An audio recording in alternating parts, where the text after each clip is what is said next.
Boa noite. Sejamos todos bem-vindos. Cada um de vocês traz para esta casa a colaboração da presença de Deus. Aqui não é uma casa de Deus, é casa dos homens, que criamos, construímos para que aquilo que Deus criou, que é o homem, venha naquilo que o homem criou, a casa. Então vocês trazem Deus com vocês em seus corações. De nada adiantaria isso aqui construído sem um coração sequer humano para abençoar as construções que não são divinas. Bom, nós vamos continuar a carta de Paulo, que é, na verdade, essa é a segunda, porque a primeira desapareceu. Lembram? Eram 4 cartas, 2 sumiram, ficaram apenas 2. Então nós estamos lendo como o nome de primeira carta ao Coríntios, mas na verdade é a segunda. E quando você lê ela atentamente, você vai perceber que ali ele também já se refere à primeira, que ninguém sabe qual é. Provavelmente nós vamos encontrar um dia, porque deveria haver algum interesse em tê-las escondidas. Nós vamos começar no item 5, porque o do item 1 ao 4 nós já viemos falando em outras palestras. É importante nós entendermos que informar é muito simples. A ideia de Reinaldo, dos espíritos, não é informar o ser humano a verdade, mas é formar nos seres humanos a verdade. Quando nós entendemos que a informação é muito mais tranquila e se projeta de forma acelerada no dia de hoje, a gente entra na internet e você vai ter informação de tudo, mas levanta da cadeira sem se formar em nada, né? Ou seja, a sua vida não muda 1 milímetro e às vezes você passou a madrugada inteira sem dormir, lendo, pregado, lendo. Então, é natural que a gente pegue um capítulo de 12 ou 3 versículos e às vezes leva 4, 5 encontros para conseguir esgotar o assunto. Porque a intenção é exatamente formar a ideia e não apenas informá-los. Porque se fosse apenas informá-lo, eu diria, olha, leia o capítulo 13 da primeira carta aos Coríntios. Pronto. Ou então nós teríamos lido aqui, em menos de 3 minutos, já terminaríamos. Vocês iam levantar daqui do jeito que chegaram. Porque se eu não compreender em profundidade o que significa aquilo, eu não formo opinião. Eu só saio daqui informado, mas não formado. Tenhamos essa paciência de que às vezes a palestra se alonga mesmo. A intenção minha era trazer isso aí em uma única palestra, mas é impossível. Reinaldo já havia predito que haveria 5 encontros, e eu acho que vai dar os 5 mesmo. E olha que eu estou tentando resumir ao máximo que pode se ver. Então vamos lá, no capítulo 13 da primeira carta aos Coríntios, no versículo 5, ainda ele está falando o que é o amor, o que não é o amor. Agora ele está no período de que o que não é o amor. Não se porta inconvenientemente. Algumas traduções trazem indecentemente. Bom, tudo que é indecente é inconveniente, mas nem tudo que é inconveniente é indecente. Por que isso acontece? Porque nas traduções, ao escolher as palavras, algumas são em aramaicos, outras são em gregos, depois vem para o latim, depois vem para o português. Então essas escolhas de palavras que se adequam podem fazer uma escolha que não pertence ao uso adequado da época. Nós temos um problema na nossa linguagem terrível nas traduções, porque a mesma palavra hoje tem outro significado de antes, devido à cultura da época, do uso popular daquela palavra. Assim como nós transformamos o nosso português de um tempo para cá, já viemos transformando ele, isso também ocorre em todas as épocas. Imagina, se alguém está tentando traduzir uma obra em português escrita lá no ano de 1800, provavelmente estaria olhando aquele português complicado ali. E quase muitos de nós que nos dizemos português, se lêssemos aqui não entenderíamos nada. Quando nós vamos observar a língua portuguesa, é que a gente percebe que nós não sabemos português. Nós sabemos mais ou menos 2% da língua portuguesa. 98% nós não sabemos. E aí a questão, mergulhado todas as grandes traduções antigas. Então, quando ela veio traduzida há muito tempo atrás, ainda veio naquele português transformando na nossa maneira de usar hoje em dia, mais complicado ainda. E alguns sentidos se perdem mesmo. Então tentamos resgatar nas traduções ao máximo que podemos. Mas isso é muito complicado. Não se porta indecentemente. Tiramos essa palavra e fica o sentido, quando procuramos o grego, encontramos inconvenientemente. E aí sim, o que é inconvenientemente? Uma pessoa que se porta de forma inconveniente, ela acaba perturbando, ela fala alto demais num ambiente que era para falar baixo, ela vem vestida inadequadamente num ambiente que tinha uma certa expectativa, ela se irrita com muita facilidade num ambiente que não teria esse motivo de irritação, não quer cumprir as regras da instituição, do local, da sociedade. Enfim, naquela época, por que Paulo usou esse termo? Porque já havia esses problemas lá 52 anos depois do falecimento de Jesus, né? Do assassinato, da crucificação. Ele então estava escrevendo essas cartas, tentando corrigir os atos da igreja de Corinto. E aí uma delas era a briga sobre o véu da mulher. Quando nós vamos ler as cartas, nós temos que tomar um cuidado que Paulo, antes de começar a citar as correções que serão feitas, ele vai falando como é a época e dá a impressão que ele está dizendo e concordando com aquilo, mas embaixo ele muda dizendo, mas não é assim. Só que a gente lendo precipitadamente, dá a impressão que o que ele está falando, ele está concordando com aquilo, está relembrando. Não, ele está mostrando, porque o público da Grécia, os gregos, tinham um problema grave.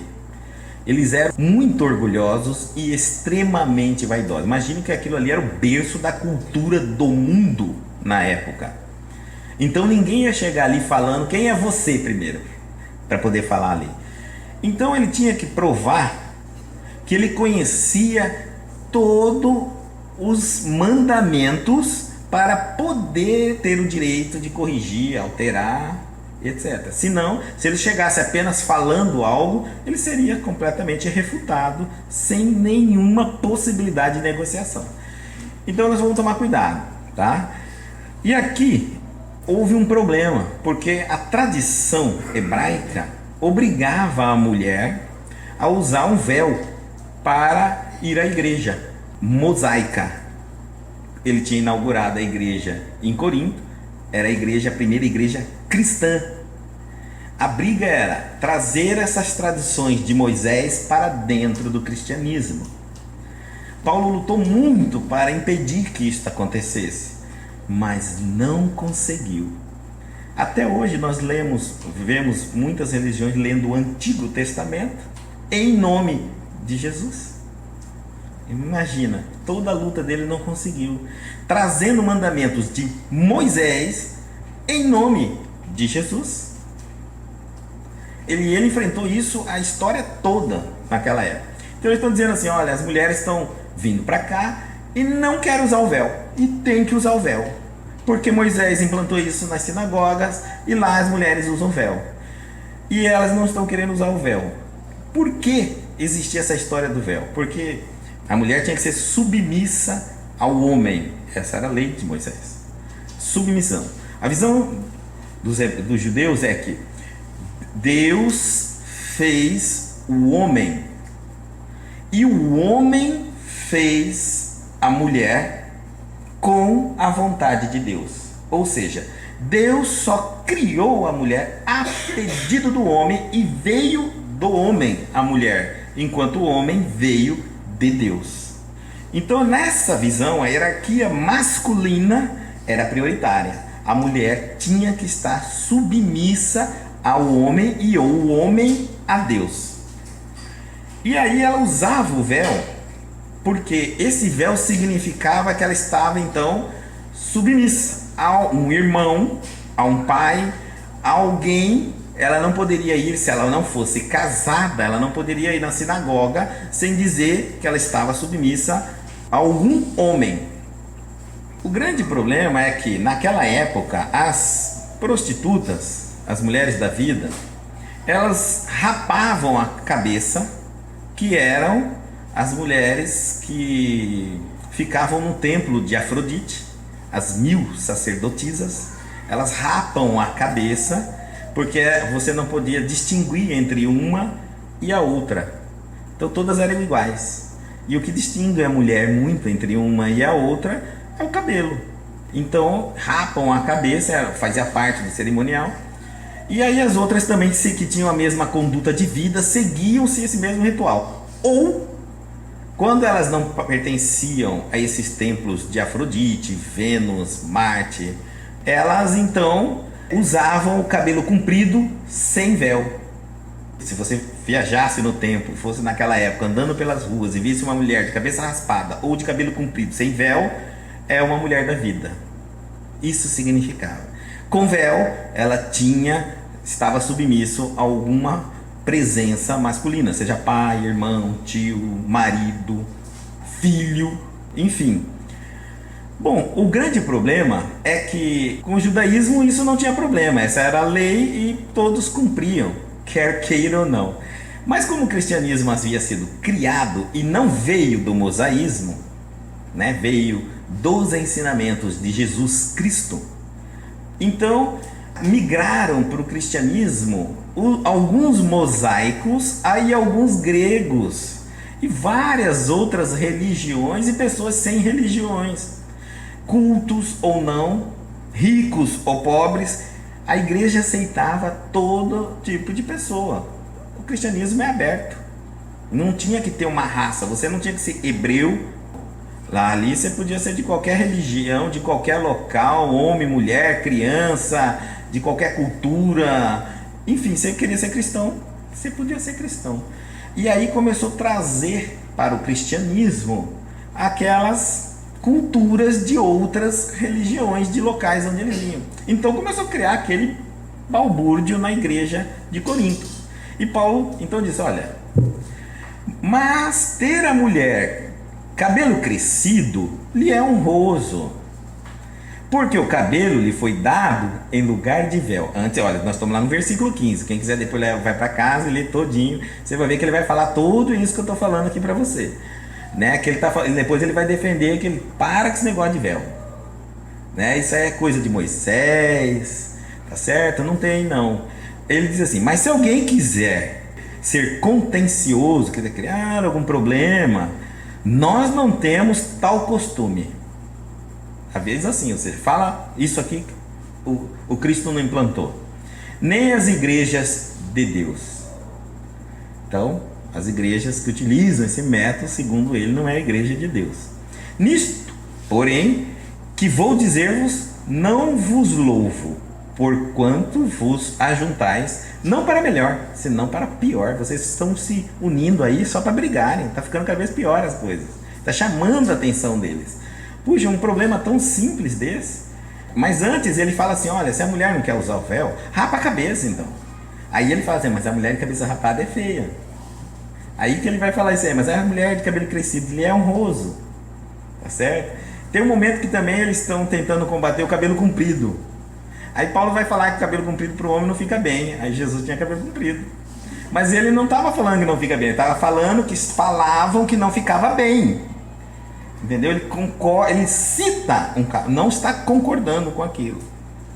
Enfim, eles não se preocuparam. Para ele não ficar em uma briga, ele diz assim, olha gente, vamos pensar assim, o cabelo comprido da mulher é o véu dela. Pronto, acalmou todo mundo. Nós temos alguns atavismos na nossa cabeça que é muito difícil. Às vezes a gente migra de religião, mas não quer aprender uma nova religião. A gente quer levar a antiga religião conosco. Então é muito natural. A religião espírita tem uns 180, 170 anos. É muito natural você ver um espírita católico, um espírita espiritualista, um espírita evangélico, um espírita candomblé, enfim, porque é meio a meio. Eu não consigo ainda ficar definitivamente naquela religião. Eu estou migrando. Essa migração, ela leva um certo tempo. A minha cabeça vai ter que ser mudada. É muito normal você falar assim, gente, vamos orar, alguém ainda põe-se de pé e faz o Pai Nosso com o sinal da cruz. Você fala, mas aqui é o centro espírita, né? Mas provavelmente veio de uma religião católica. Vai levar muito tempo para ele entender que não precisa ficar de pé para falar com Deus e não precisa fazer o sinal da cruz, né? Porque Deus está na nossa consciência, no nosso coração. Ele precisa fazer um recolhimento. Não precisa olhar para cima, nem olhar para baixo. Se não quiser fechar os olhos e conseguir concentrar, pode ficar de olhos abertos, enfim, o que importa. E quanto mais livre for a religião, mais aberta, quanto menos dogma, menos ritual for a religião, mais difícil é para nós ser seguido. Sabe por quê? Porque nós viemos de religiões tradicionais, já milênios e milênios de anos, está no nosso atavismo. Eu preciso de um ritual para acreditar nisso aí. Eu garanto para você que se na hora que Reinaldo fosse fazer uma oração, alguém tocasse um sininho, trim, trim, trim, trim, tá a presença aqui do benfeitor. Mesmo sabendo que o sino foi tocado pela Mauriene. Mas é um ritual, entendeu? Agora, se de repente vem e fala, sei não, acho que não senti nada. Porque nós temos essa necessidade. Quando a gente fala da água fluidificada, as pessoas ficam assim, a água está fluidificada no bebedouro, mas não tem jeito de fazer aquele copinho. Aí é porque aí vocês estendem a mão, a gente tem essa necessidade, né? Porque nós migramos das religiões. Uma roupa especial, eu sou trabalhador, mas aí, vai usar roupa normal? Pode usar roupa de qualquer cor? Branca, preta, pode vir com roupa preta? Pode. O que importa a cor? O que importa é a sua consciência e teu coração. Não é o que está aqui fora, é o que está aqui dentro. Nós trazemos essa dificuldade de se adaptar a uma religião que busca a renovação do ser humano aqui dentro e não aqui fora. Quando você morrer, você não leva nem o fio de cabelo teu. Portanto, se você não for um espírito renovado, pouco importa a roupa que você usou a vida inteira, o símbolo que você carregou, você vai levar para o mundo espiritual onde você vai aquilo que você se tornou. Quem você é. É isso que é você. Se é uma pessoa fervorosa, uma pessoa amorosa, uma pessoa de paz, assim será no mundo espiritual. Se é uma pessoa perturbada, que necessita de uma porção de coisas para entrar em contato com Deus, ficará em maus lençóis. Do outro lado, não tem indústria de vela, de santo, de imagem, de catedrais. Imagina como você vai ficar. Então vai ter que buscar Deus em espírito e verdade. Daí ele resolve esse problema, dizendo assim, olha inconveniente, querer impor uma ideia, uma regra de uma outra religião dentro de outra religião. Isso é inconveniente, tá dizendo? Isso não é um ato de amor. O amor não é inconveniente, ele está falando. Por isso que isso aí não é um ato de indecência, é de inconveniência. Depois ele vai atacar outros pontos, que eles tinham um ato de fazer a ceia depois do encontro na igreja cristã. Eles faziam a ceia de comer, todos bebiam vinho e todos comiam. Inicialmente era para ser assim, só pão. Para não ficar um ato de todo mundo beber, todo mundo comer no mesmo, então cada um levava o seu. Começou assim, a separação. No início era um local onde todos iam, cada um levava o seu talher, mas a comida estava ali. Mas depois cada um começou, como cada um tem o seu nível financeiro, social diferente, então um queria comer um pão mais sofisticado, outro queria beber um vinho mais importado. E aí cada um começou a levar a sua ceia. Aí já começou a levar porco, já começou a levar carne, bebida, e a coisa começou a ficar uma bagunça no final. Então terminava a ceia, os que tinham condições faziam uma feia farta com a família, ria, bebia até cair. E dava show lá dentro da igreja, dava briga, você precisa de ver. Então Paulo falou, não tá certo. Lembrou todos os ensinamentos de Jesus, era só o pão, era só o vinho. Aí entra um grande ensinamento, que ao falar do vinho, ele fala assim, mas olha, tomem cuidado, porque há homens fracos, há homens mortos. Porque é o seguinte, se você é alcoólatra, não vem aqui beber vinho do sangue de Jesus, que você vai beber tudo e vai sair travando as pernas. Você não vai parar. E se você estiver parando de beber, você vai voltar a beber aqui dentro.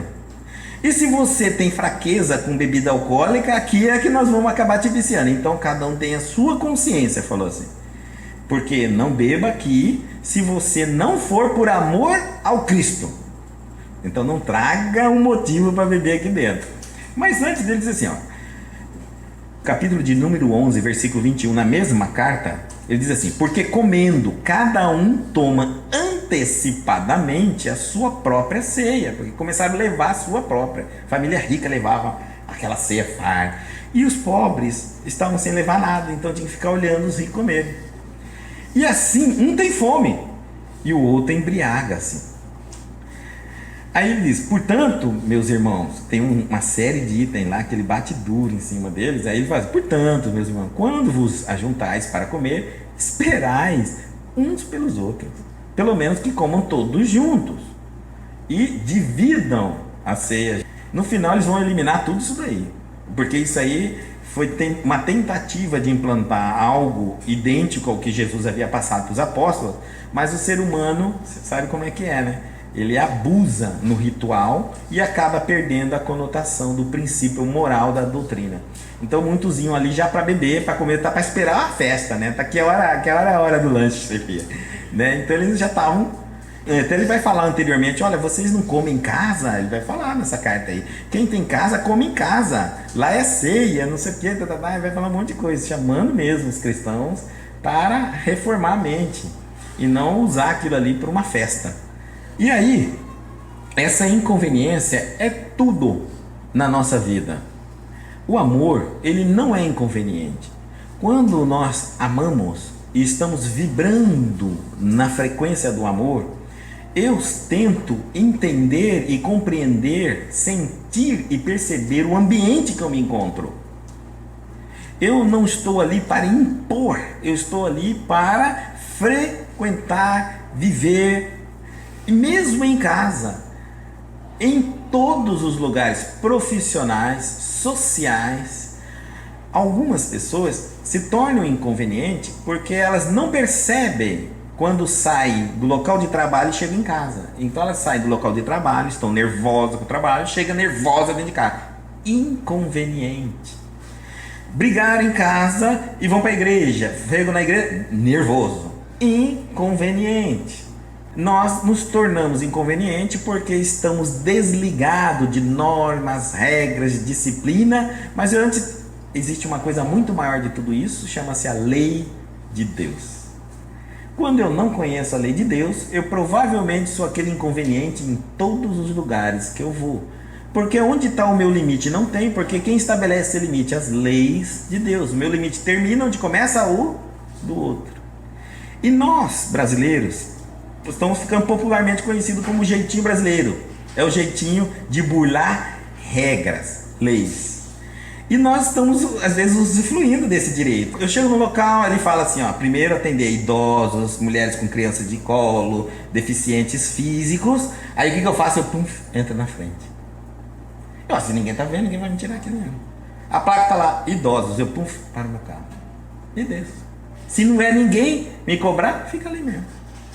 Então, a gente percebe que é nessas pequenas regras quebradas do meu dia a dia é que eu vou perceber quem seria eu se tivesse muito poder. Tipo, presidência da República. Vocês já imaginaram? Se eu posso hoje, o pouquinho de poder que eu tenho, eu já quero burlar, quebrar, ganhar no grito, enganar as pessoas, sair como esperto, imagina quando eu tiver muito poder. Aí é que ninguém me controla.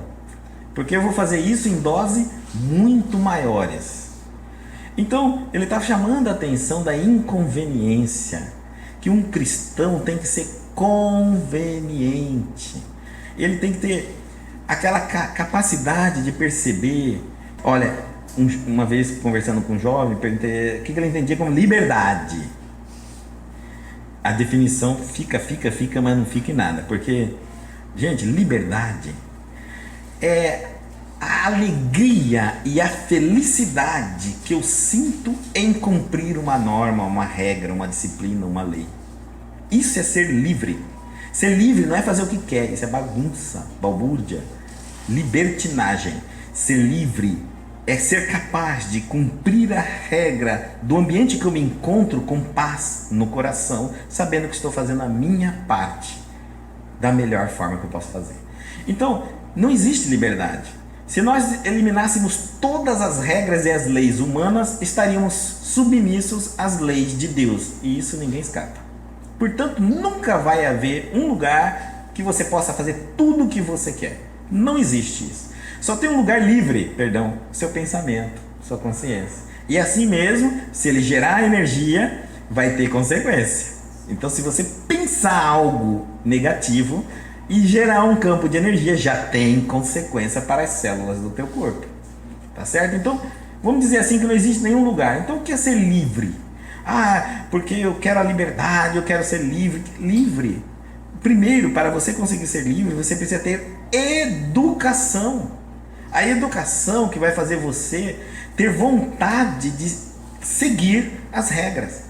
Quando nós observamos Jesus, que é o maior exemplo nosso, nós vamos observar que Jesus, ele segue as regras humanas todas. Ele vai num julgamento onde ele é acusado, ele não se defende. Ele poderia parar a história da vida dele a hora que ele quisesse. Ali estava a total injustiça humana e ele não fez. Ele se submeteu a todos os julgamentos. Os fariseus driblaram as regras, porque eles fizeram o julgamento de Jesus na madrugada, antes de levar ele para Pôncio Pilatos. Isso não poderia acontecer. Antes do sol nascer, Jesus já estava sentenciado. Faltava 2 juízes, José de Arimateias e Nicodemos. Eles não chamaram, o voto deles era importante, eles não podiam ter feito isso. Quebraram. Está parecendo a situação do nosso país de hoje, né? Quebraram também. Tá certo? Então quebraram, votaram, condenaram Jesus e levaram para Pôncio Pilatos. E Jesus não reclama. Em nenhum momento ele se defende. Ou seja, liberdade é a capacidade que nós temos de seguir as leis, norma, regra, disciplina com amor no coração. Mas e se a lei está errada? Esse sentido dessa lei está errada? Como eu vou ter amor no meu coração? Se a lei te obriga, dificilmente a lei nos obriga. A lei só nos proíbe. Mas se a lei te obriga, você pode seguir a lei. E a lei que te proíbe, não faça, não precisa nem proibir. Se você não concorda com a lei que te proíbe, é proibido o aborto. Eu também concordo que não quero abortar, não precisa entrar em contenda. Não aborte, e pronto. Agora, se a lei manda você abortar, se a lei nesse sentido tem que abortar. A partir de hoje, você só pode ter um filho. A partir de um filho vai ser abortado. Bom, aí nós vamos ver Jesus o que ele fazia. Quando a religião tinha uma lei, Moisés tinha estabelecido uma lei, e a lei não feria os princípios da lei de Deus, ele deixava as coisas serem como são. Não ia, não brigava, não discutia, tá? Pronto. Agora, se a lei mandava ele fazer algo que isso contrariasse a lei de Deus, aí ele se colocava na forma de seguir uma lei maior. Olha só, ele não era livre, percebeu? Nem Jesus era livre. Ele só escolhia entre uma lei e outra lei. Mas ele não fazia o que ele, o Cristo, queria. Mas sempre estava fazendo o que o Pai mandava ele fazer. Ele mostrou para nós, Jesus, o tempo todo, Aquilo era liberdade, seguir a vontade do Pai. Ele e o Pai eram um só. Portanto, se nós não estamos seguindo nada, só a nossa cabeça, não é liberdade. A liberdade é seguir alguma lei. E aí todos nós estamos submissos.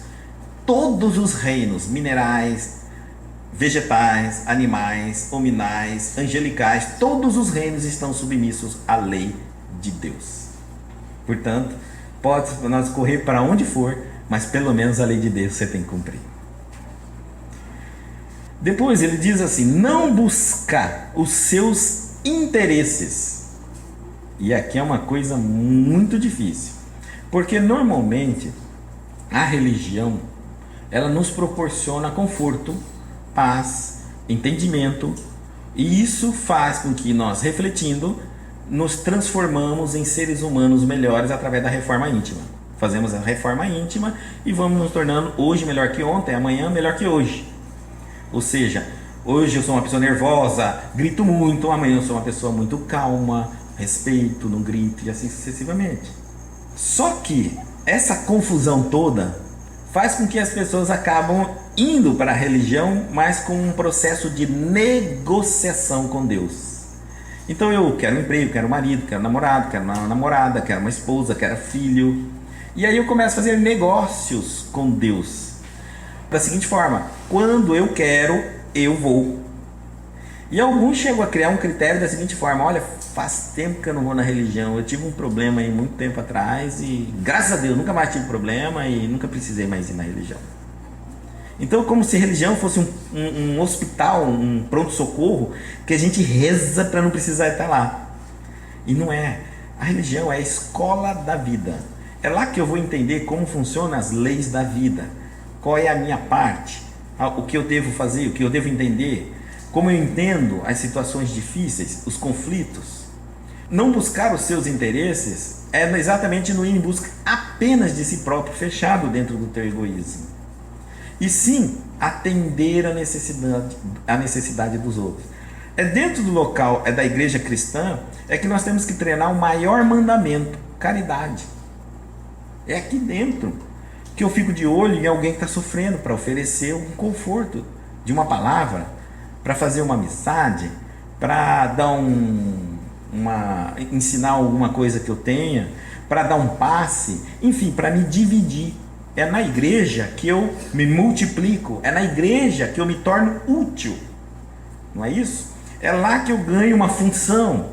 Então ali dentro, eu com todos os meus problemas, dificuldades e imperfeições, porque ninguém é santo, eu ainda sou muito útil na obra do Senhor. Eu posso ainda ajudar muitas pessoas. Basta que eu desligue de mim mesmo, entregue meus problemas na mão de Deus e vou cuidar do problema dos filhos de Deus, meus irmãos. Quando eu volto para mim, Deus cuidou dos meus. Nem sempre nessa velocidade, mas é sempre com essa certeza. Então, ele está falando, não busca seus interesses. E olha como Paulo fala nas cartas aos Romanos, no capítulo 15. Mas nós, que somos fortes, nós cristãos que somos fortes, devemos suportar as fraquezas dos fracos e não agradar a nós mesmos.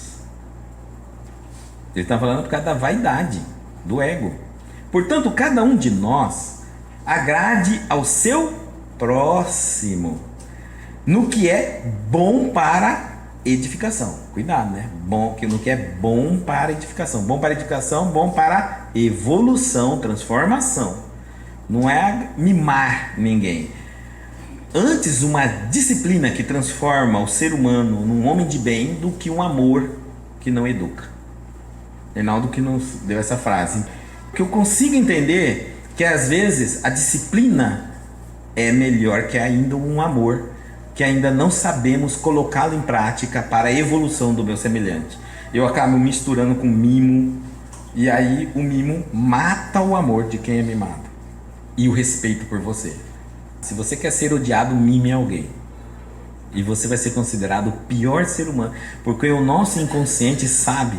Se alguém me mima, eu sei que ele está me matando as minhas vontades de crescer, progredir, ser digno do resultado do meu próprio trabalho, do meu próprio esforço, do meu próprio progresso. É como se alguém fosse a pedra do meu caminho. Então logo, logo eu vou devolver isso de forma de uma frieza e desvalorização dessa pessoa. Então a mãe, normalmente que mima um filho, ela vai colher daquele filho que ela mimou exatamente isso, uma frieza e uma desvalorização. Ele diz assim: porque também Cristo não agradou a si mesmo. E olha que ele podia, hein? Mas ele não fez nada por ele, e nem para ele. Mas como está escrito, sobre mim caíram as injúrias dos que te injuriavam. Quem era que injuriava o povo na época? Os próprios fariseus. Então caíram ali para ele toda a culpa, porque Jesus foi defender uma ideia diferente daquilo que pregava a religião predominante da época. Se hoje aparecesse um Jesus aqui falando contrário às religiões predominantes, seria crucificado do mesmo jeito. Porque ninguém vai se deixar a poltrona do poderio religioso para uma pessoa, um marceneiro, filho do fulano. Não vai deixar, não. Isso eu garanto para vocês. E naquela época, quando Jesus chegou, já existiam as religiões predominantes, os poderes do mundo através da religião, e Jesus não apoia nenhuma delas. Pelo contrário, seus ensinamentos às vezes quebravam os princípios de muita, né? Então, ele ofendeu as religiões predominantes, que unidas resolveram eliminar, quetá-lo. Em Filipenses, no capítulo 2, versículo 4, nós vamos dizer assim: não atende cada um para o que é propriamente seu, mas cada qual também para o que é dos outros. Então aí está, o amor, ele não busca os seus interesses. Isso na nossa vida, quando eu estou num relacionamento com um filho, esposo, marido, amizade, se eu estou em busca apenas dos meus interesses, eu não estou vivendo um relacionamento. Eu estou apenas usando a pessoa que está ao meu lado. Relacionar é trocar, dar e receber, ensinar e aprender. Isso é uma relação. Respirar, expirar e inspirar essa relação. É companheirismo, é divisão, é compartilhamento, tá certo? E ele estava mostrando para nós que mesmo naquela época, aquele povo todo vaidoso, egocêntrico, egoísta, eles estavam na religião em busca dos seus interesses. Até hoje muitas vezes isso acontece, né? Quantos entram na religião para depois dar o saltinho para a política? Quantos estão fazendo isso? A religião hoje tornou um trampolim da política. Por quê? Porque estamos ainda usando as obras para os nossos interesses. Graças a Deus, a cada um será dado conforme suas obras, mas será reconhecida a árvore pelo fruto. Então, não importa se você faz grandes obras na terra, isso pouco importa, porque você pode ter interesses escusos ao fazer aquilo. Você está em busca de alguma coisa, principalmente do reino da terra. E Jesus disse: meu reino não é deste mundo. Então você não está em busca do reino do Cristo, e sim do seu reino. Bom, aí você pode fazer uma obra faraônica. Bom, a cada um será dado conforme sua obra. Então ótimo, você vai receber conforme o trabalho que você teve na terra. Mas no mundo espiritual, você reconhece a árvore pelo fruto. O fruto do Espírito são as virtudes desenvolvidas. Então você vai reconhecer um Espírito, no grau de evolução dele, pelas virtudes que ele fez e não pelas obras que ele fez na terra. As obras que ele fez na terra, se ele está esperando receber dos homens, já deve ter recebido. E não tem nada com Deus. Mas se ele está esperando receber de Deus, assim mesmo receberá, mas para a vida física. Cada um receberá conforme suas obras. Suas obras foram físicas, receberá uma vida física. E tem gente fazendo isso mesmo, tá? Eu conheço bastante espírita que está dizendo assim: não, estou fazendo essa caridade aqui porque aí na próxima vida pelo menos vem uma vida melhor. Eu falo que isso é pensar pequeno. E Reinaldo que me ensinou a pensar grande. Ele falou assim: Guto, mira no sol, se errar você pega na lua, mas você saiu da terra, meu filho. Porque é uma pequenez muito grande. Eu estou trabalhando, vivendo essa vida para voltar na terra. Olha, mira no sol, você fala, porque quem sabe eu já volto num planeta. Então se esforce bastante, porque essa coisa de ajeitar, o cristão hoje está vivendo num ajeita-ajeita. Ele é cheio, né? Eu não quero mais passar fome, não quero ter problema financeiro nessa vida, então eu vou fazer doação, vou fazer uma. Eu não quero ter problema de saúde, então eu vou ajudar as pessoas no hospital que estão doentes. É uma troca tão um por um. Eu falo, isso é o extremo do egoísmo da nossa fé. Gente, se você tem a capacidade de entender, de inteligência, de se locomover, se não há nada que te impede para você se tornar um anjo nessa vida, se torne, se esforce o máximo. Se você não conseguir ser anjo, pelo menos seja um Bezerra de Menezes, pelo menos. Agora, com toda a capacidade, nada te impede, você só não quer fazer esforço, porque você só quer uma vida melhorzinha na próxima, ainda em Cuiabá também. Você está entendendo? Alguns estão falando assim, não, mas eu só quero sair da casa 10, Guto, e reencarnar na casa 1 da ponta da esquina aqui do bar. Não, gente, pelo amor de Deus. Não é isso que Jesus nos ensinou. Jesus falou assim, sede perfeito, pois teu pai é perfeito. Ele não falou assim, só muda de casa, já tá bom para você. Mas eu sou humilde. Não, isso não é humildade, isso é falta de ambição. É verdade, porque estão falando que as religiões estão matando a ambição das pessoas. E hoje está tão difícil, porque as pessoas estão tão sem ambição, sem sonho, sem nada, que ele chega acabou aquele jovem que chegava, eu vou entrar office boy da empresa e vou sair diretor. Isso não existe mais. Você está entendendo? O negócio é concurso público, assim. O negócio é o seguinte, tem que estudar para concurso, quer ganhar bem, quer ter uma vida, vai fazer concurso público. Ninguém quer mais trabalhar, ninguém mais quer se esforçar, ninguém acredita, ninguém tem sonho. Você conversa com uma pessoa numa entrevista, que tem aí, tá bom, faz qualquer coisa. Mas que qualquer coisa? Não é qualquer coisa. O que você gosta de fazer, o que você quer fazer, o que te traz aqui, o que te dá ânimo, onde você quer chegar com a tua meta, objetivo de vida. O quê? O que é isso? Você está entendendo? As pessoas estão entendendo que as religiões estão matando a ambição das pessoas. Se eu tenho uma vida aqui, tá bom. Olha, eu não passo fome, não fico doente, não passo necessidade, para quê?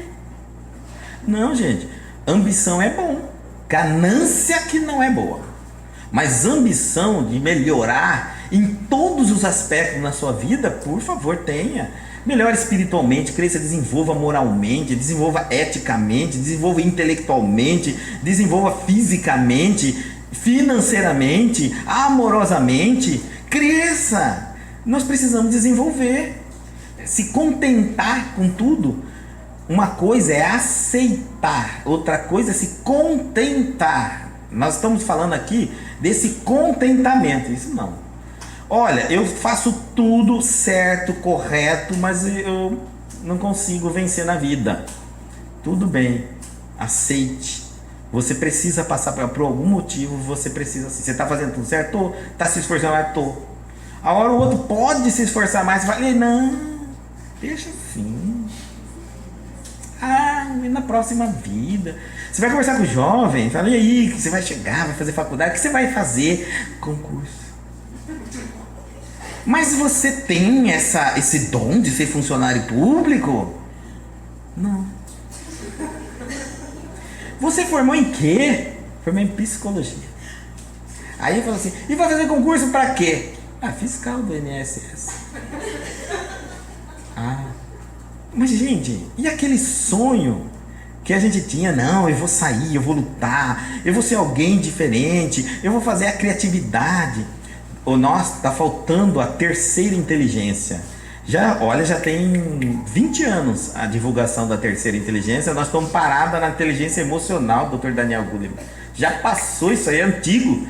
Nós estamos na terceira inteligência espiritual. As empresas estão precisando disso. São pessoas que entram com a vontade de ser espiritualmente melhor e de se posicionar espiritualmente melhor nas empresas. Então são pessoas de liderança, elas querem ser reconhecidas espiritualmente como uma pessoa de bem, ética, uma pessoa que tem uma boa palavra, uma pessoa que tem cabeça no lugar, uma pessoa honesta. Então os atributos que ela está buscando na empresa são espirituais. E isso não estão vendo mais. A inteligência ela parou no Dr. Daniel Goleman. E ele é isso aí mesmo, tá? Você tem que descobrir suas emoções e aprender a lidar com elas. A inteligência espiritual é mais do que isso. Ele vai dizer isso para você. E quem disse que você quer essas emoções? Vença esse limite seu. Aprenda a lidar com os limites. Supere-se. Diga assim, tá bom? Tá ótimo? Tá na hora de mudar. Enfrente. Supere-se. Renove-se. E a crise veio para isso aí. Para mexer com todo mundo. Você tá entendendo? Tá todo mundo se movimentando porque vai ter que reinventar. Crise é bom para isso. Só. Também. Então ele está dizendo assim, que nós não podemos ficar em busca de nossos interesses. Olha, só frisando que a ganância não é boa, porque ganância gera competição, competição gera inveja. Não se irrita. Agora aqui, né, você vai buscar o sentido da palavra irritar, você vai colocar desde melindrar, chatear, até irar e colorizar. Agora, pensa, é muito amplo. Irritar. Quem não se irrita? Quem não se chateia? Todos nós se chateamos. Todos nós melindramos. Isso é uma manifestação simples. Irar é você perder o controle. Socar a parede, chutar a cadeira, destruir a casa, móveis. É poder até se machucar violentamente. Porque você perde a razão totalmente, o raciocínio. É uma ira que toma conta de você. Nós estamos falando de coisas assim extremas de um sentimento. Irar. E aí, Reinaldo, Deus, para a gente entender, ele resumiu essa amplitude do pensamento bíblico. Ele diz assim: procure entender a intenção acima da ação. Agora a gente fechou o raciocínio. Se você está com foco na compreensão da intenção que as pessoas estão fazendo, o que fazem, e não só observando a atitude das pessoas, você vai conseguir compreender as pessoas ao seu lado. E vai observar que às vezes 2, 3 pessoas tomam a mesma atitude, mas o motivo delas são totalmente diferentes. Uma pode ter feito por maldade, outra pode ter feito por descuido e outra pode ter feito por ignorância mesmo. E aí nós entramos. Quando ficamos observando só a atitude, nós julgamos numa única linha, num único pacote, vai dizer assim, no dia, assim, quando termina o dia. 3 pessoas erram da mesma maneira em casa. E 3 filhos aparentemente da mesma maneira. Vai falar, parece que está todo mundo me perseguindo hoje. Todo mundo está errando do mesmo jeito. Mas ele não percebeu que um filho está ignorante no assunto. O outro fez por maldade mesmo. Sabia que estava errado e fez para... Esse estava te perseguindo. E o outro, ele fez por descuido. Ele sabia fazer, mas descuidou, falta de atenção. E quem não tem falta de atenção? Mas, no entanto, meu julgamento é único. É importante isso, porque se eu não fizer essa análise, se eu não estiver disposto... Lembra que é um dos itens do amor, é uma pessoa que tenha disposição para o bem. Lá atrás, no versículo anteriores, em outras palestras, é uma pessoa que tem essa vontade de estar vendo e fazendo bem, tem que estar disposto para isso. Então, por mais que pareça a atitude de uma pessoa está te perseguindo, essa atitude da pessoa está fazendo algo horrivelmente errado, talvez ela esteja mais por fora do que você imagina do que ela está fazendo. Antes de você se entregar numa emoção só porque fez uma leitura aparente do comportamento dessa pessoa, preste mais atenção. Se dedique mais, vai gastar um tempinho, se esforça, mas é filho de Deus, teu irmão, e eu acho que nós gostaríamos que fizéssemos conosco, e tenta entender o motivo que levou essa pessoa a fazer isso. Deus faz isso conosco.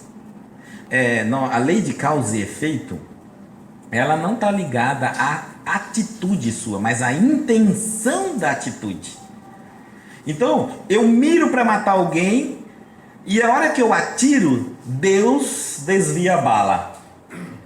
Eu sou culpado, porque quem salvou foi Deus, mas eu sou assassino perante a lei de Deus. Eu miro para matar, mas não tenho coragem, desisto. Aí eu não cometi. Ou eu estou limpando uma arma e o meu colega está do meu lado, e na limpeza da arma, a arma cai, eu sei lá, dispara, mato o meu colega. Não sou culpado como aquele que mirou e foi com a intenção de matar. Se Deus é perfeito, Ele sabe realmente a intenção de cada um. E é exatamente isso que nós vamos fazer. Mas como é que eu vou fazer isso? Dá trabalho porque eu tenho que conversar. Dá trabalho porque eu tinha que ter um diálogo com essas pessoas também antes, um convívio, uma observação. Aí está a nossa, o gasto da nossa energia, a preocupação com a humanidade. Muitas pessoas estão lutando no idealismo hoje, né? Ah, eu quero mudar o mundo, mudando a política, né, e tal. E eu falo assim, olha, tem mais coisa para fazer mais séria do que isso. Se tornar uma pessoa mais compreensiva. Para se tornar uma pessoa mais compreensiva, você vai ter que ser uma pessoa mais dedicada ao ser humano. Você não vai andar assim desse jeito não, falando o que você pensa. Você vai pensar antes de falar. Porque talvez você está do lado de uma pessoa que não vai entender nada do que você vai falar. Tá certo? Então você vai começar a refletir mais, você vai começar a ter mais consciência, você vai pisar no terreno humano, no coração do homem, com todo cuidado, com todo respeito, porque é um solo sagrado criado por Deus. E hoje nós atropelamos as pessoas, ferimos, magoamos, sem nem ter conta, sem nem sentir o que fizemos. Depois voltamos com aquela tranquilidade, e o outro está estourado por dentro. Não é? A gente falou tantas coisas, fez tantas coisas. Pensar bastante antes de fazer. Tomemos esse cuidado. Porque nem todo mundo tem o mesmo entendimento, é a capacidade de recuperação. Às vezes muita paulada me coloca para baixo, eu não consigo mais ficar de pé tão rápido. Tá certo? Às vezes a gente quer aceitar e perdoar e não consegue. Não se irrita. Aí eu posso colocar nesta visão que não está falando aí, eu posso colocar em todos, até aquele incômodozinho que nos dá, assim, que você fica meio chateadinho, até aquele máximo de você ter que tomar uma injeção de sossega-leão na clínica psiquiátrica, que você não para mais de ficar nervoso. Não suspeita mal. Essa palavra aqui, suspeitar, é opinião, em geral desfavorável e pouco fundamentada sobre algo ou alguém. Suposição, desconfiar. Nosso português é muito complicado. Com esse tal de sinônimos, houve algumas mudanças aí, agora ficou pior. Então olha só, quando ele colocou não suspeita mal, se ele faz não suspeita, porque a suspeita é mal, é sempre mal. Então parece que ele está falando redundante, não suspeita mal, mas suspeita é mal. Aí nós vamos entender que ele também está falando sobre suposição. Peraí.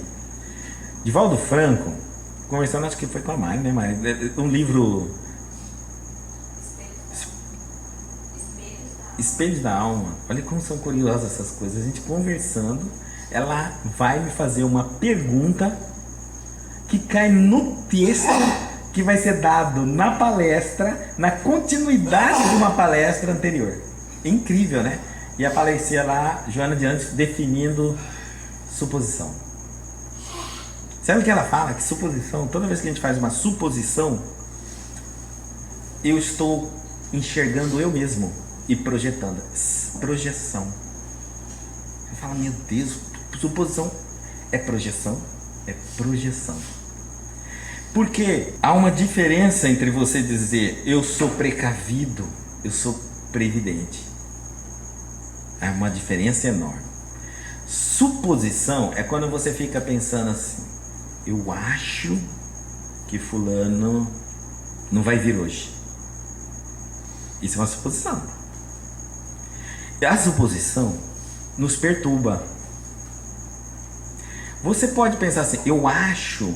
Essas suposições que a gente fica criando a respeito das pessoas, elas estão ligadas ao nosso interior. Joana é bem claro nisso. Por quê? Uma pessoa pode ser precavida. Ela pode pensar o seguinte, olha, eu vou sair de casa e vou trancar a porta, porque senão entra ladrão. Eu não estou chamando a vizinhança inteira de ladrão. Eu estou dizendo que pode entrar ladrão na minha casa. Mas se o vizinho está do meu lado, ou está do meu lado, se eu moro numa casa com um monte de pessoas e tranco o meu quarto, o que eles vão falar? Imediatamente vão falar, mas por que você está pensando que não vão roubar? Não, eu estou pensando que pode entrar ladrão. Você está supondo o que eu estou pensando. Tá vendo? A suposição. E ele está falando assim, não suspeita mal. Quando a gente ama, a gente tenta sempre ver o lado bom das pessoas. Mas existe a precaução. A precaução é, eu sei que se eu não trancar a minha casa, vai entrar ladrão. Mas não estou dizendo que a minha vizinhança é que são os ladrões. Há uma enorme diferença. Eu estou precavendo. Existe a precaução também. Porque eu previno para que algo não ocorra. E a precaução é eu ir devagar, acauteladamente, de maneira correta, aferindo os pontos. Por exemplo, eu previno uma doença, eu estou tomando uma atitude para não tê-la. Mas eu posso ter uma precaução no volante. Então eu vou devagar, cauteloso, com atenção. Isso existe em nós, sempre vai existir. Tá certo? Sempre. Porque não estou ligado a uma suposição. Quando eu estou tomando uma atitude de prevenção, quando eu estou sendo precavido, eu não estou ligado a ninguém especificamente. Eu estou tomando um ato, por exemplo, eu vou descer, ou sair aqui tarde. Então pode ser assaltado nessa escuridão. Mas eu não estou falando que a vizinhança que é criminosa. De maneira nenhuma. Eu não estou pensando em ninguém especificamente. Estou pensando na violência do país, em Cuiabá. E eu estou me tornando uma pessoa, tomando uma precaução na hora de sair, olhar dos lados. Simplesmente isso. Agora, se eu já começo a pensar que esse vizinho é estranho, é esse vizinho aqui que é estranho, não sei o que, isso já é uma presunção. Vocês estão me entendendo?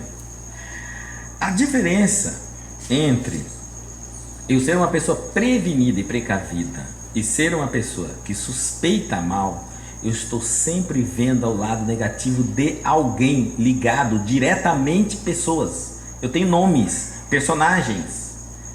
Mas Guto, você tem um filho que te deu tantas vezes o mesmo trabalho que agora ele já ficou com aquele título, né? Assim que acontece alguma coisa mais ou menos parecida, fala, ih, já sei quem está fazendo isso, é fulano. Isso você não está supondo? Bom, lembra? Em geral, desfavorável e pouco fundamentada. Lógico que você vai pensar que é a pecinha que está te aprontando de novo. Por quê? Porque você tem fatos, tem experiência com aquele filho. Isso você não vai esquecer. Então, se alguma coisa... Pode estar errada a sua tese, mas a forma agora, você não está numa suposição maldosa, porque você tem um porquê te levar e dirigir a esse pensamento. Eu estou falando quando eu começo a pensar coisas mirabolantes sem pé nem cabeça. E como é que eu vou saber que isso está acontecendo comigo? Simples. Anote todas as suposições que você está tendo aqui por diante, todas as suspeitas negativas, porque todas elas são negativas. E começa a anotar, verifica depois a verdade e verifica quantas você teve e quantas foram verdade. Se você teve 5, as 5 foram negativas, não foram verdades, está na hora de você fazer um tratamento com um psicólogo. Sério. Tá certo? Está na hora sério. Você está vendo um mundo diferente do que ele é. Diferente. Então, está faltando amor no coração. O amor vai fazer com que você comece a dar mais valor às pessoas, né? Porque você está levando as pessoas num pior valor, que todo mundo para você vai aprontar algo com você. Todo mundo está sempre lhe oferecendo um perigo. Então você começou a ter muito suposição. É isso que Joana estava tentando dizer. E de onde vem isso? De você. Na verdade, você está projetando isso a seu redor, mas aqui dentro tem alguma coisa que você precisa trabalhar aí dentro. E isso está gerando essas suposições. E os tipos de suposições. Outra coisa, anote elas, porque você precisa caracterizar que tipo de suposição você faz mais do que outras. Por exemplo, eu acho que a minha maior suposição sempre está na área da violência com criança. Então, não sei porquê, Guto, sempre que eu olho um homem perto de uma criança, eu já acho que ele vai aprontar alguma coisa. Bom, agora você já vai ter indício de uma perturbação. Tá certo? Então, tem que buscar auxílio. Ah, mas obsessão pode fazer isso? Também. Porque aí você tem eco aqui dentro com aquilo. Então a obsessão vem e intensifica em você. Dali a pouco, se você não cuidar, você fica suspeitando mal de todo mundo. E às vezes você vai bitolar um título. E todo mundo que entrar naquela raio vai ter aquele mesmo título para você. E de repente, você não toma cuidado, você já está falando para os outros, sem ter comprovado aquilo que você está dizendo. Porque aquilo fica tão gravado na sua mente, você já está falando. Não se regozija com a injustiça, mas se regozija com a verdade. Aqui é uma coisa muito interessante. Por que ele não cruzou injustiça com justiça? Não se regozija com a injustiça, mas regozija com a justiça. Normalmente nós fazemos esse confronto, né? Esse oposto. Ele compara justiça com verdade. Faz muito tempo, Reinaldo sempre vem afirmando que a base do amor é justiça. Sem justiça não há amor. Nós, para conseguirmos aprender a amar, primeiro teremos que aprender a ser justos. E se quando eu falo da justiça aqui, eu já pego o item 5 para cima já lido, você vai dar uma relida, você vai perceber que é verdade. Se eu tiver justiça, eu elimino os 5 quase, eu consigo. Um dos itens, todos os eleitos do Antigo Testamento e alguns no começo do Novo Testamento, eles tinham uma virtude quase que todos unânime: justos. Fulano, justo. Beltrano, justo. Fulano, justo. Então a justiça é algo que tem que prevalecer dentro de nós. Justiça é o equilíbrio. Sem justiça não há amor, há apego, há posse, há auto-benefício. Tá certo? Não há amor. O amor é uma forma de ação. Amor não é filosofia, não é pensamento. Amor é atitude. Você vai ver na Bíblia que não aparece em nenhum momento a definição do amor. É dessa forma que eles tratam o amor. Eles comparam amor, porque amor é a ação, a atitude. Não é uma filosofia de vida, não é um pensamento, não é uma ideologia. Amor é atitude. Não pode ser injusto. Tome muito cuidado. Não se precipite nos julgamentos, nos apontamentos, nas acusações. Reflita bastante. Porque se quando nós amamos, nós preservamos as pessoas de uma injustiça. Uma coisa é você ser injustiçado, aí você é vítima. Outra coisa é você injustiçar alguém, aí você é o algoz. Se aconteceu de você ser vítima de uma injustiça, é porque era necessário você resgatar alguma coisa. Agora, ser autor, o criminoso que provoca a injustiça, aí você está assumindo para você um resgate que vai ter que acertar as contas depois. Tá certo? Então, antes ser vítima do que ser autor.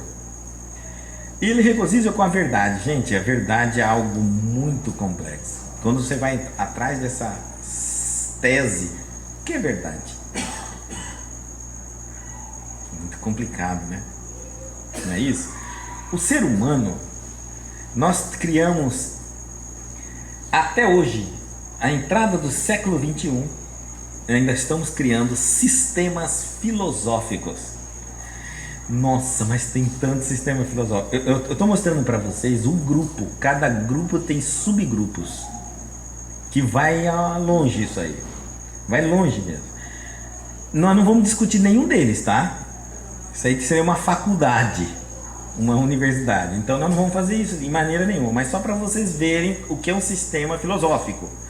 Isso aí, cada teoria dessa compõe a verdade humana. Tá certo? A religião está entre um desses princípios. Então quando alguém fala assim, o que é a verdade? Ah, não, aí você brincou. Porque aí você está querendo o quê? Eu vou te ter que dar uma faculdade para você falar o que é verdade. Vai depender do contexto, da cultura, da época, da crença, né? Então é muito complexa a coisa.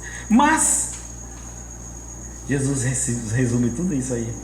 Ele diz assim: eu sou o caminho e a verdade, e não é e a vida, mas da vida. Ninguém vem ao Pai senão por mim. Olha, quando nós olhamos a encrenca que nós criamos com a nossa ideia, nossa inteligência, nós criamos tantos sistemas, filosófico, tantas teorias, tanta teoria, que hoje para você encontrar a verdade ficaria quanto tempo estudando, quando Jesus já tinha dito que ele era. Então, por que não aprofundar nele? Por que não estudar o Cristo? E por que nós vamos ler tantos livros para encontrar, no final, ele está dizendo, eu sou o caminho. Então vai por onde vocês quiserem ir, mas vai ter que voltar até mim, porque eu sou a ligação com o Pai. Ora, se você é a ligação com o Pai, por que eu estou correndo tanto, em tantas direções? Já vou direto no homem. Não é isso?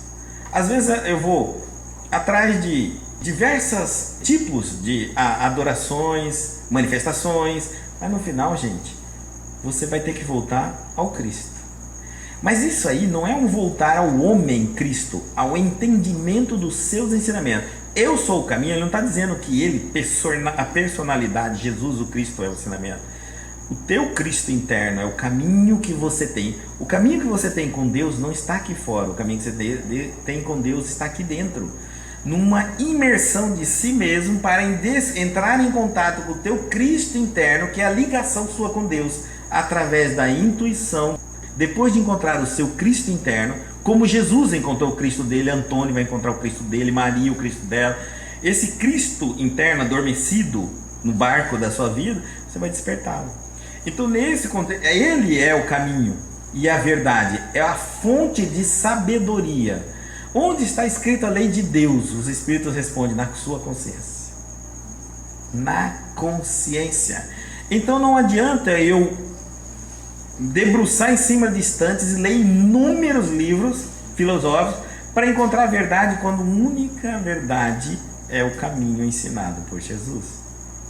Kardec pergunta aos Espíritos, questão 626, se só Jesus teria ensinado isso, antes dele não veio uma verdade para a humanidade? Os Espíritos respondem assim, nós nunca dissemos isso. As verdades sempre estiveram esparsas na humanidade. Aqueles que meditaram e que foram em busca alcançaram.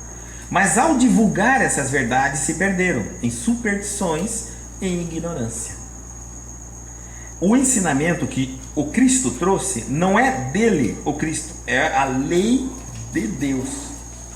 E como uma lei de Deus, está livre em todo o universo, para quem quiser acessar essa lei. Jesus é o método mais seguro de se acessar essa lei, porque é através dos seus ensinamentos que eu consigo encontrar esse potencial crístico adormecido dentro de mim, imagem e semelhança de Deus, que vai fazer a conexão segura com Deus, com a fonte de sabedoria. Só isso. Mas essa verdade veio ser trazida pelo Cristo para nós, por amor e misericórdia de Deus à humanidade. Porque todos que tentaram mergulhar neste oceano sem as orientações do Cristo se perderam. Voltavam trazendo partes de opiniões pessoais, egoísmo, egocentrismo, e aí criavam sistemas, criavam religiões, criavam seitas, enfim, não dava certo. Não era isso a intenção. Então o Cristo teve que vir pessoalmente. Tudo sofre, tudo crê, tudo espera, tudo suporta. O amor tudo sofre porque ele é o escudo, ele está na frente de tudo, ele está em tudo. Até no ódio, quando eu falo assim, uma pessoa odeia o fulano, ele está ali com dose menor e a grande parte revoltada. Então, amor e ódio é junto, um é oposto do outro. Quem odeia porque ama está frustrado. Assim que curar a frustração, volta a amar. Um é oposto ao outro. Então, se houvesse o demônio, se ele existisse, eles dizem que ele odeia Deus. Na verdade, ele ama Deus, mas está frustrado no sentimento. Então, o ódio é o amor doente. Curado, volta a ser amor. Porque ódio, raiva e o mal, ele é ilusório, temporário. Ele não é algo real. É uma fase nossa. O que é real é felicidade, alegria, paz, harmonia. Isso é real. Ou seja, uma vez alcançado, você pode viver por toda a sua evolução sentindo isso. Mas ninguém vai ficar mal eternamente. Uma hora passa essa revolta, passa o motivo da revolta, a pessoa acorda, enxerga a verdade, aprende e volta a aceitar Deus. Então o mal é irreal, é uma fase temporária em que o espírito opta por um caminho diferente do caminho da verdade, do caminho que Deus lhe criou para ele seguir voluntariamente, não obrigatoriamente. Então ele vai transitar em outros caminhos que nós chamamos de mal. Tudo crê, porque não é crer, tudo, o amor tudo crê, então ele é ingênuo. O amor tudo crê, então tudo que eu falar para ele, você não está crendo, tá duvidando, você não ama. Não é o amor. O amor que tudo crê é que ele crê mesmo no bem. O amor tudo crê no bem. Ele acredita em todas as manifestações do bem. Ele acredita que o bem vai vencer e vai prevalecer. Ele não tem dúvida, não é fé. O amor, ele não está falando assim, o amor tem fé, o amor tudo crê. Crer e fé são coisas diferentes. Crer é não duvidar, o amor não duvida, né? O amor não tem dúvida alguma de que vai prevalecer o bem. Tudo espera e tudo suporta. A espera, na pior da situação que você estiver vivendo, nos piores acontecimentos da sua vida, o amor ainda espera o bem. Algo de bom vai sair dali. Um motivo muito bom está fazendo você passar por aquela situação muito difícil. Então ele tem uma esperança muito grande e tudo suporta. Aí está em Hebreus capítulo 12, diz assim: portanto, nós também, pois que estamos rodeados de uma tão grande nuvem de testemunha, deixemos todo o embaraço e o pecado que tão de perto nos rodeia e corramos com perseverança a carreira que nos está proposta. Olhando para Jesus, autor e consumador da fé, o qual, pelo gozo que lhe estava proposto, suportou a cruz, desprezando a ignomia, e está assentado à direita do trono de Deus. Considerais, pois, aquele que suportou tais contradições dos pecadores contra si mesmo, para que não enfraqueçais, desfalecendo em vossas almas. Então, ele fez isso para que a gente não suportasse tanto, digamos assim, dividir o peso conosco, mas não é bem assim, gente. Vamos entender esse dividir peso aí, porque vai falar assim, não, por que eu estou passando se ele já passou? Ele não passou, ele passou para nos exemplificar, mas o que você vai ter que passar, você vai passar 100%. Ele não levou nem 1%. O que você vai passar, você vai passar. Ele só mostrou como você tem que passar 100%. Só isso. Ele não tinha nada para passar. Só passou para que nós aprendêssemos como passaríamos. Aí, ele diz assim, ainda não resististes até o sangue combatendo contra o pecado. Então, calma. Porque nós vamos crucificar o nosso corpo. No Joana de Ângeles não é isso? A Bíblia não é hoje isso?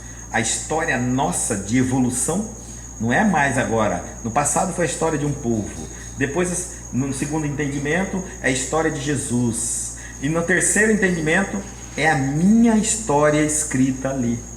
É o que eu vou passar. Jesus está falando comigo, diretamente com cada um de nós. Ele não estamos lendo uma história. É o que há de acontecer na minha vida espiritual. Então, se ele está dizendo isso, nós vamos resistir até o sangue, combatendo contra o pecado, os erros. Ou significa que eu vou sacrificar o meu corpo, o meu sangue, para desenvolver as virtudes que forem necessárias. Isso ele quer dizer, em outras palavras, que quem não estiver disposto a esse sacrifício máximo de renúncia, não adianta, não vai se transformar, não vai fazer reforma íntima, ficando em casa, tranquilo, né? Dizendo assim sempre, eu tenho a próxima vida. Isso aqui não vou mexer agora não. E tem a próxima, o Guto falou que eu tenho a outra reencarnação, eu tenho os espíritos, na próxima eu faço. Na próxima eu faço, não vai fazer nada nessa. Então, se prepare, porque nós vamos chegar em momentos que nós vamos sacrificar mesmo nossa personalidade, o meu, eu tenho vontade, eu gosto, eu quero, é meu, e você vai dizer, não é vontade de Deus. Aí você vai dizer, eu tenho que morrer para que o Cristo nasça em mim. A vontade de Deus, através desse Cristo interno, sobressai a minha personalidade, a minha individualidade tem que prevalecer. Até eu chegar nisso, há muito sacrifício. E se eu não estiver preparado para esse sacrifício, a minha reforma íntima já tem a data marcada até o limite que eu vou conseguir. A partir dali eu só vou adiando de ser encarnação a reencarnação, até que a própria situação da lei me impulsiona com alguma crise na minha vida, por isso tem a crise do nosso país, e faz eu andar mais um pouquinho. Porque se deixar, eu paro tudo mesmo, acomodo tudo de um jeito e pronto, não ando. Tá bom assim, por que eu vou mexer? Vamos fazer a oração de encerramento. Altíssimo Pai eterno, eterno em poder, eterno em justiça e eterno em bondade, memorável Mestre, amigo e irmão de todos os instantes de nossas vidas, Jesus.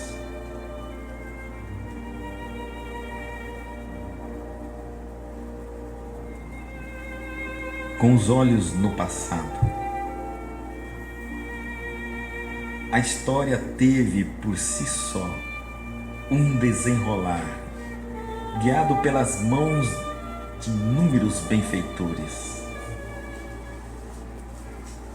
grandes espíritos, corporificaram-se para aqui estarem no solo da terra e contribuírem durante séculos e séculos com seus pensamentos, com sua inteligência e com suas propostas filosóficas. No entanto, durante todo este período, se perderam na maneira em que levaram as suas reflexões a divulgá-las ao povo, à humanidade. Por diversas vezes, antes do advento de Jesus ao mundo, foi tentado por diversas vezes inúmeras excursões de profetas neste planeta. No entanto, todas as vezes, influenciado pelos momentos, pela cultura, pelos fatos da época, acabavam se perdendo dentro do contexto da divulgação.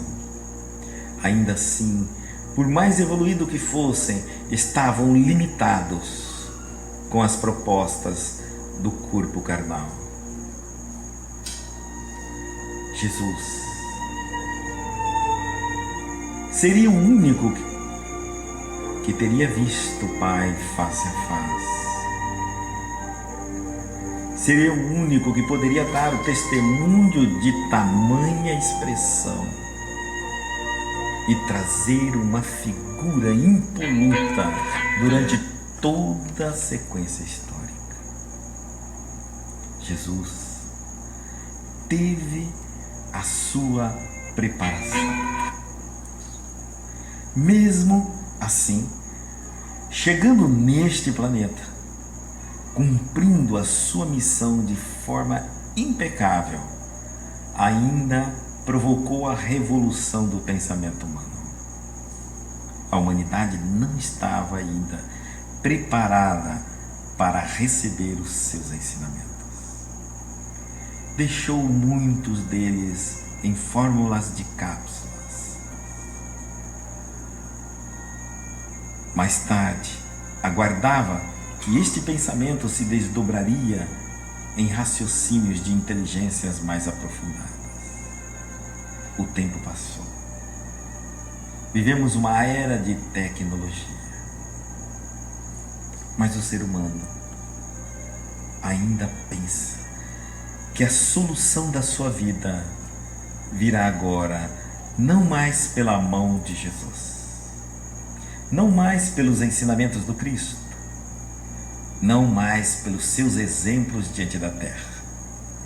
A salvação virá através da tecnologia. Gradativamente estamos mergulhando e nos alienando do mundo através da tecnologia. Milhares de informações chegam aos nossos cérebros e elas não se concatenam e não resumem em formação de opinião alguma. Estamos ficando muito mais alienados hoje do que éramos antes, com muito menos opiniões hoje do que tínhamos antes. E os ensinamentos concretos do nosso mestre está se perdendo com as inovações das chamadas religiões de época, que constantemente surge prometendo a solução e o alcance de todos os sonhos que tanto desejamos, sem o esforço da reforma íntima. Cada dia um novo nome, uma nova proposta, uma nova técnica, uma nova tecnologia. Estamos esquecendo de nós mesmos. O Cristo está adormecido dentro de cada um de nós.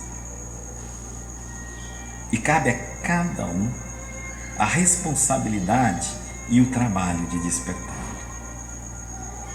fazendo esse caminho de consciência interna. Às vezes, não necessitamos tudo que o mundo nos oferece. Estamos precisando do nosso colo, do nosso amor, da nossa atenção, do nosso carinho. A solidão está batendo muito forte, a depressão está desequilibrando as pessoas, o desespero, a falta de esperança, a violência. Estamos cada dia mais sós e um planeta cada vez mais habitado. Com tanta tecnologia que pode nos conectar a qualquer hora do dia, nunca nos sentimos tão vazios dentro de casa. Nunca 4 paredes teve tamanha dimensão como hoje tem. Nunca uma pequena tela teve tantos olhos voltados para ela. Senhor, ensina-nos a lembrar-te de Ti. Ensina-nos a sentir aquele calor que só de pensar em Teu nome nos dá. Mostra-nos, Pai, esse caminho que perdemos o rumo. Ensina-nos a meditar através da mensagem que vem pelos celulares, a refletir sobre as mensagens do notebook, a conseguirmos entender as mensagens através de inúmeros filmes cinematográficos que nos vêm por grandes diretores que encapsulam a verdade moral. Desperta-nos para sentirmos a necessidade de convivermos mais em paz conosco, de nos aceitarmos mais, de buscarmos a refletirmos sobre nós mesmos, sobre as nossas vidas, sobre os nossos sonhos, sobre as nossas metas, sobre os nossos objetivos. Mas nos ensina, sobretudo, a ter um ideal de vida, a termos realmente um porquê levantar todos os dias, a termos realmente um porquê respirarmos todos os dias. Não estamos aqui aguardando a morte, estamos aqui para viver. A vida é uma grande oportunidade e o presente é a maior experiência que podemos ter. As consequências é todo um futuro que está completamente nas nossas mãos. O presente, o próprio nome diz, é um presente de Deus para que você construa o teu futuro. Planeje, sinta o agora. Saia daqui pensando o que você quer para si mesmo e como será mais útil para si próprio, bastando uma mudança de comportamento, de pensamento, de sentimento. Não fuja dos seus desígnios, não fuja da sua reencarnação. Não delegue sua vida, sua paz, sua alegria, sua felicidade a outros. Assuma-se. Estes são os princípios dos ensinamentos de Jesus. Obrigado, Senhor, pelas infinitas possibilidades concedidas até hoje que nos experienciaram todo o conhecimento que temos. Obrigado pelo presente, porque é o divisor entre o que ficou o passado e o que será de um futuro. E muito obrigado pelo futuro. O futuro é essa certeza absoluta, essa esperança que vige dentro de nós, que será o amanhã muito melhor do que é hoje. E neste templo, onde nós iremos morar, cada tijolo será construído com o esforço e o suor, o nosso próprio suor. Fiquemos todos com a paz do Cristo, alicerçada no amor e no conhecimento.